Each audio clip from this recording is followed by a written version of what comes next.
Mahal po naming Ama, naway gabayan niyo po kami sa aming trabahong ito at upang magampanan po namin ang mga bawat naming gawain sa araw-araw.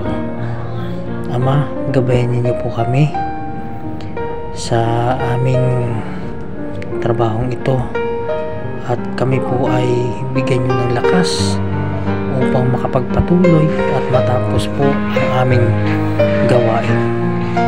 Ama, nanalangin po kami sa inyo na kami po ay gabayan ninyo at iiwas niyo po kami sa madlang sakuna at kapahamakan at panganib po. Ama, maging gabay po namin kayo sa araw na ito at sa oras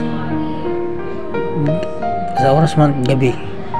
Ama, kami po'y nagpapasalamat sa inyo at naway gabayan ninyo po kami. Maraming po salamat, Ama.